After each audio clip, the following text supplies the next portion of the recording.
Bonjour à toutes et à tous, bienvenue sur ma chaîne Max Invest. On se retrouve aujourd'hui pour le suivi de mon CTO chez Trade Republic et nous sommes en octobre 2024. Alors actuellement j'ai 11 positions sur ce CTO.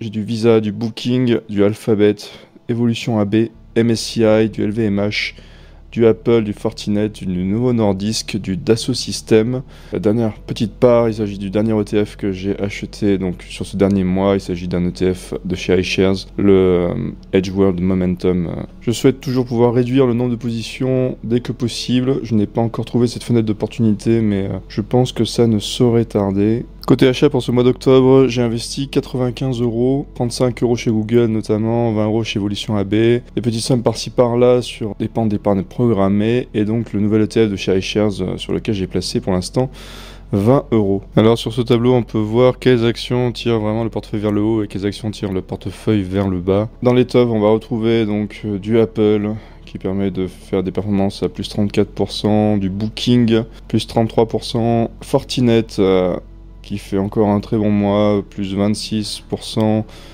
du MSCI à plus 20%, Visa qui commence à rentrer dans le positif, donc ça c'est quand même très intéressant, et Google aussi qui nous a fait une belle performance pour ce mois-ci. Et dans les flops, on retrouve toujours du LVMH, dans le secteur du luxe c'est toujours extrêmement instable. Pour l'instant, on fait le yo-yo et il se trouve que sur cette fin de mois d'octobre, on est redescendu à des valorisations assez basses puisqu'on est sur une cotation à 615 €. Evolution AB qui tire toujours aussi le portefeuille vers le bas et Dassault Systèmes qui nous a fait un très mauvais mois. On peut voir sur cette vignette qu'il y a de grosses variations par rapport au mois de septembre. Ça peut s'expliquer par les annonces des rapports financiers qui sont arrivés pour Booking, pour Visa notamment, Google, LVMH, Evolution AB. Pour ce mois d'octobre, clairement Booking se détache du lot puisqu'il arrive à afficher une performance de plus 15% par rapport au mois de septembre. Suivi par Visa qui nous fait un plus 7,69, donc qui permet à Visa de rentrer dans du rendement positif. Google également, suite à son annonce de résultats, qui fait du plus 6,52. Fortinet qui continue son ascension tranquillement. Stabilisation côté Apple. Et MSCI qui avait fait une belle remontée et qui a descendu un petit peu suite à ces annonces de résultats qui étaient mitigés. LVMH, donc comme on disait tout à l'heure, qui fait toujours le yo-yo, mais qui nous affiche un moins 9,93% par rapport au dernier mois. Dassault Systèmes, assez catastrophique, qui nous a fait une belle chute depuis son annonce de résultats à moins 11,05%.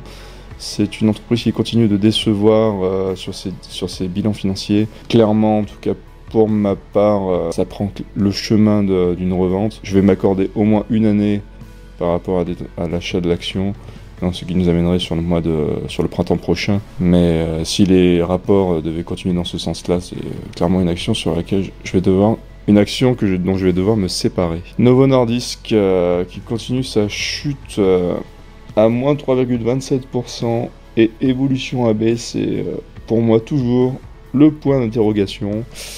Puisqu'elle a fait une annonce de résultats au mois d'octobre qui était extraordinaire, avec des résultats qui étaient juste parfaits, et nous a fait une ascension fulgurante d'ailleurs juste après son annonce des résultats, et le lendemain une chute vertigineuse qui a continué jour après jour. Donc on est redescendu même par rapport au mois précédent à moins 2,07%. Donc c'est pour moi juste incompréhensible pour le moment. Pour le coup, en tout cas, son dernier rapport continue de me donner confiance dans l'entreprise. Je vais donc continuer mon renforcement puisque l'entreprise reste pour moi sous-évaluée et reste intéressante pour une croissance potentielle future. Mais pour l'instant, en tout cas, elle fait mentir tous les actionnaires. Sur sa dernière vignette, on peut suivre donc la performance de mon compte titre. Donc il y a une valorisation totale de 2693 €, qui donc plus-value et moins-value déduite arrive à une performance de plus 70 €, ce qui n'est pas trop mal par rapport au mois qu'on a connu précédemment. 9,81 € de dividendes. Une fois les frais déduits et les taxes déduites, on arrive à un total positif de 78,91 €. Et pour ce mois d'octobre, ce CTO affiche une performance de plus 3,02%. On va s'en contenter, vu si on le compare par rapport au mois de septembre, où le CTO était retombé à 0,78, et on se rappelle aussi du mois de juillet, où on avait même un taux négatif à moins de 2,7%. Merci à tous ceux qui ont regardé cette vidéo, particulièrement à ceux qui l'ont regardé jusqu'au bout. Dites-moi en commentaire comment s'est comporté votre CTO et quels ont été vos achats pour le mois d'octobre 2024. Je vous souhaite beaucoup de réussite dans vos investissements, une excellente journée et à bientôt pour la prochaine vidéo. Allez, salut!